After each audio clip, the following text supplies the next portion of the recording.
And happy to be joined today by the newest member of the New York Liberty. That would be one Jocelyn Willoughby. And Jocelyn, thanks for spending some time with us here. And let me start there.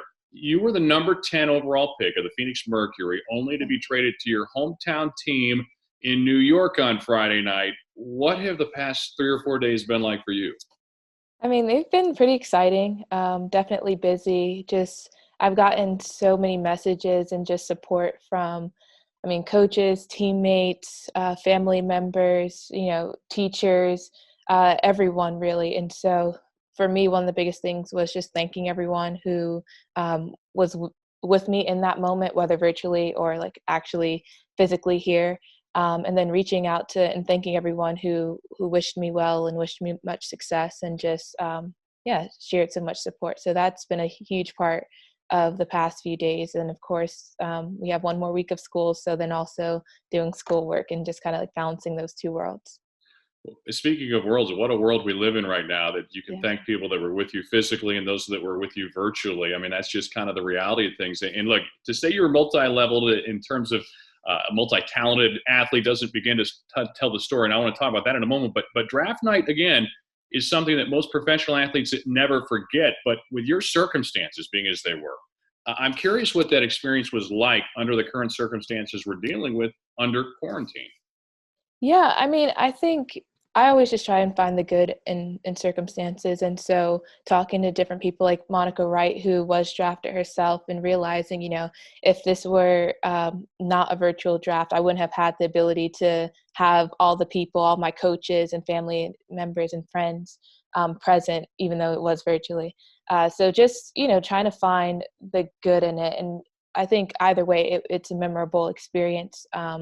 And just kind of like the build up and anticipation, waiting for your name to be called, and then like the realization that your name was called, and just that moment, definitely won't forget it. So the WNBA season would typically start next month.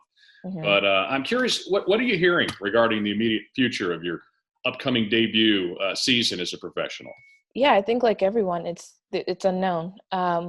Their WNBA and the league and all teams are just very excited about the season. Definitely want to get it going. The question is really just when. And so I know the league has reassured all the rookies and draftees that they're working hard and coming up with different scenarios of what the season will look like with a postponed start date. But at this point, it's just kind of like you just have to stay ready and do what you can.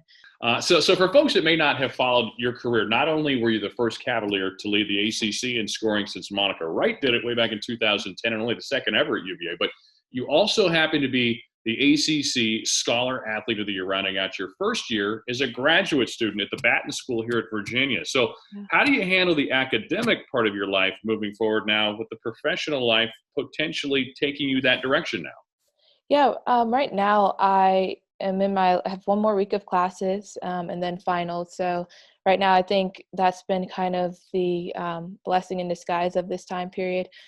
Just having classes transferred online, I knew if this weren't the circumstance that, it'd be challenging missing so much class time and having to find a way to successfully complete the rest of the semester. So that's one thing I'm just thankful for Batten for, is being very flexible and supportive of this, transition period for everyone, but especially for me. It is now time for the lightning round here as we wind things down in our conversation. So I want to go back through your time at UVA. Mhm. Favorite game or favorite play from your career? I think my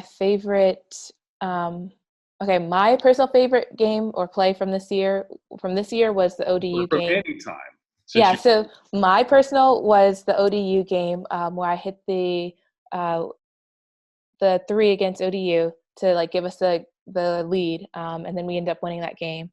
And that was just really huge for me because I was playing, I think, pretty awfully up until that point. And so for my coaches to have and my teammates to have the confidence in me to draw up that play, and then for me to hit the shot, it was just a huge boost of confidence. So that was awesome. All right.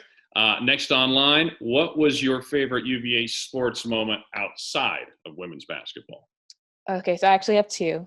One would be when we beat Tech this year and won the Coastal Division. I think just seeing how the football team has grown and developed, and all the fan support, that was just an incredible and really inspiring moment.